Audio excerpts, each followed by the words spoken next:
Reasons you may be struggling to get healed from sickness and disease. Everyone wants to have good health. So we need to look in the mirror and ask Jesus to show us what may be the spiritual root causing us sickness or pain or disease, and what we need to do to be healed, to walk in good health. Here's some of the areas to consider. First of all, unforgiveness. Matthew chapter 18, verses 21 through 35. Jesus gave the parable of a man who refused to forgive another man who owed him a little after he was forgiven a lot of money. Jesus said that that man was turned over to the tormentors, and the same thing would happen to us if we didn't forgive everyone from our hearts. So what torments people? Demons. They can cause both mental torment and physical sickness. Next, pride. Naaman had leprosy, didn't want to humble himself to obey Elisha to be healed by dipping 7 times in the dirty Jordan River, 2 Kings chapter 5. He wanted him to wave his hand over his leprosy to get healed. But he relented and humbled himself, dipped 7 times in the Jordan River, and then was healed. Of course, think about pride, got Lucifer kicked out of heaven. Next, anger and jealousy.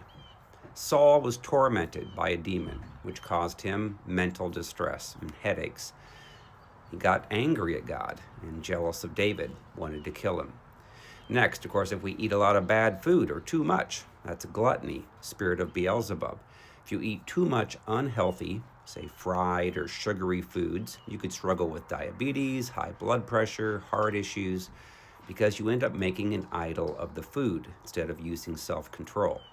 Next, a lack of exercise. People in Jesus' days used to walk miles every day.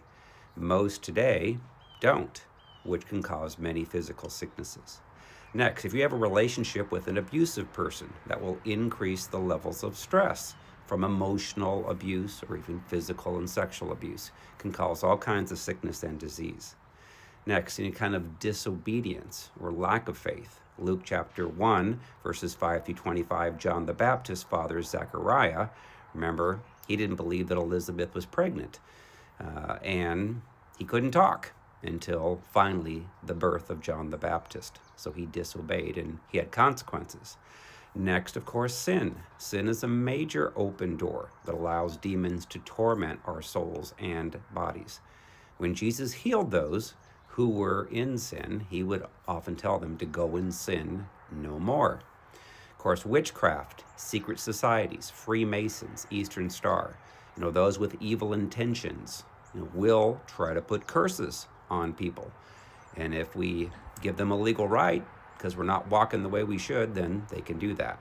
Next, your faith and compassion might be stretched, like Smith Wigglesworth. He was known for seeing thousands of miraculous physical healings during his ministry, including bringing people back from the dead. But he had to suffer in pain for 6 years before God healed him from kidney stones.